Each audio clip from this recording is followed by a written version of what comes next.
Hello friends, welcome to our channel let's nurture our minds. हमारी body में, हमारे शरीर में सबसे इम्पोर्टेंट ऑर्गन कौन सा है? वैसे तो सारे इम्पोर्टेंट ऑर्गन है, चाहे किडनी की बात करें, लीवर की करें, स्टमक की करें, हर चीज इम्पोर्टेंट है और हर चीज ऊपर वाले ने इतने अच्छे से बनाई हुई है, इतने अच्छे से एडजस्ट की हुई है कि वो अपने आप ये पूरी मशीनरी काम करती रहती है। लेकिन इसमें सबसे हार्ड वर्किंग है हमारा हार्ट, दिल। दिल दिन भर धड़कता है, सोते जागते खाते पीते हर टाइम ये धड़कता रहता है। अगर ये धड़कना बंद हो गया तो हम भी बंद हो जाएंगे।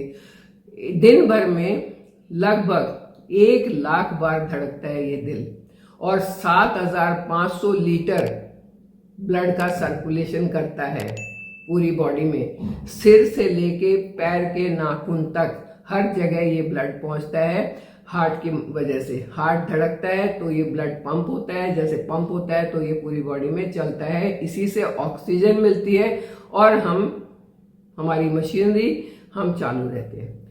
लेकिन सबसे मुश्किल पार्ट हार्ट का होता है पैरों की तरफ ब्लड को भेजना और वहां से ऊपर लाना, क्योंकि ये ग्रेविटी के अगेंस्ट हो जाता है। कोई भी चीज हम लिक्विड चीज ऊपर से डालेंगे नीचे तो बहुत जल्दी जाएगी, लेकिन जब उसको वापस ऊपर पंप करना है तो बहुत मेहनत करनी पड़ेगी। तो इसके लिए भी भगवान ने बहुत अच्छी मशीनरी बनाई हुई है कि हमारे पैरों में काफ मसल्स हैं, दोनों पैरों में पिंडलियों में काफ मसल्स हैं जो उस काम को आसान करते हैं, मतलब हार्ट के काम को थोड़ा सा आसान करते हैं कि नीचे से ब्लड को पंप करते हैं ऊपर की तरफ। इसीलिए काफ मसल्स को सेकंड हार्ट भी कहा जाता है।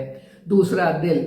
अगर वो दिल मजबूत रहेगा तो ये वाला दिल भी मजबूत रहेगा। तो आज हम बात करेंगे कि काफ मसल्स जो सेकंड हार्ट है हमारा, उसको कैसे, उसकी हेल्थ को कैसे अच्छा रखें, उसके लिए हम क्या करें। क्योंकि आजकल काम करने का तरीका, आजकल हमारा खान पान कुछ ऐसा हो गया है कि हम इस मशीनरी को गड़बड़ा देते हैं, जो कहीं ना कहीं कुछ ना कुछ नुकसान होना शुरू हो जाता है। तो उसको कैसे सही रखें उसकी बात करेंगे। ये मसल्स हमारे पिंडलियों में होते हैं। ये एक मसल नहीं है, 3 मसल्स होते हैं, टेंडन, सोलेस मसल और गैस्ट्रोनमस मसल्स। ये तीनों मिलके काफ मसल बनते हैं और इनका सिकुड़ना और फैलना जो है वो नीचे से ब्लड को पंप करता है ऊपर की तरफ। जैसे ही ब्लड ऊपर आया ये फिर से बंद हो गए, फिर दोबारा आया फिर से बंद हो गए। इस तरीके से ये ब्लड को ऊपर हार्ट की तरफ वापस भेजते हैं। लेकिन जिन लोगों का काम बहुत ज्यादा देर तक बैठे रहने का है, उन्होंने नोट किया होगा कि पैरों में स्वेलिंग आ जाती है, पैर सूज जाते हैं, नीचे तलवे के नीचे जलन होनी शुरू हो जाती है, क्योंकि वहां ब्लड जो है वो जमा हो जाता है, ऊपर वापस नहीं आता है। तो ऐसी कंडीशन में अपने इन काफ मसल्स की मदद करके, इनकी हेल्थ को अच्छा करके हम अपने हार्ट की हेल्थ को अच्छा कर सकते हैं। अगर इनकी हेल्थ अच्छी हो तो ब्लड सर्कुलेशन अच्छा रहेगा, ब्रेन हेल्थ भी अच्छी रहेगी, हार्ट हेल्थ भी अच्छी रहेगी। क्योंकि सर्कुलेशन अच्छा है तभी सभी चीजें अच्छी रहती हैं। आज काफ रेजिंग कैसे करनी है, किनको करनी चाहिए, किनको नहीं करनी चाहिए, करने से क्या क्या फायदे होते हैं, इन सब के बारे में बात करेंगे। अगर आपको टॉपिक अच्छा लग रहा है तो इसे लाइक कर दें, चैनल पर नए हैं तो सब्सक्राइब कर दें और बेल आइकन जरूर दबाएं। तो इसके लिए आपने सिंपल सी एक एक्सरसाइज करनी है जिसको कहते हैं काफ रेजिंग, जिसमें हमें अपने काफ्स को मजबूत करने के लिए अपने पैरों को उठाना है, पंजे के बल खड़े होना है, पंजे एडी को उठाना है और पंजे के बल खड़े होना है। ऐसे करने से इन मसल्स के ऊपर थोड़ा सा खिंचाव आएगा और जितना खिंचाव आएगा उतने ही ज्यादा हेल्दी रहेंगे। इसके फायदे क्या होंगे? सर्कुलेशन सही रहेगा, पैरों का दर्द खत्म हो जाएगा, पैरों की स्वेलिंग खत्म हो जाएगी और हार्ट की हेल्थ अच्छी रहेगी। वेरिकोज वेन की समस्या नहीं होगी। वेरिकोज वेन यही होती है कि आपका ब्लड जो है वो सही से नहीं चलता, फिर आपकी वेन्स रास्ता ढूंढती है और कहीं और से वो पतली पतली आपने देखी होंगी, नीली नीली नसें पैरों में हो जाती हैं, तो वो नहीं होंगी अगर आपके काफ मसल सही होंगे। तो ये सही होने से बैलेंस भी सही बनता है। कई लोगों को लगता है कि खड़े होते ही लड़खड़ा जाते हैं, तो वो लड़खड़ाहट भी खत्म हो जाती है। अब काफ रेजिंग कैसे करना है? आपने कहीं भी सीधे खड़े होना है, अपनी एडियों को उठाना है। अगर आप बिना किसी सहारे के नहीं उठा सकते हैं तो कोई टेबल, दीवार, कुर्सी पकड़ के उनको उठाना है। 2 सेकंड के लिए होल्ड करना है और फिर धीरे धीरे नीचे करना है, फिर उठाना है, फिर 2 सेकंड होल्ड करना है, फिर धीरे धीरे नीचे करना है। ऐसा एक बार में 10 से 15 बार करना है। एक सेट हो गया ये, और आपने दिन भर में 3 से 4 सेट करने हैं।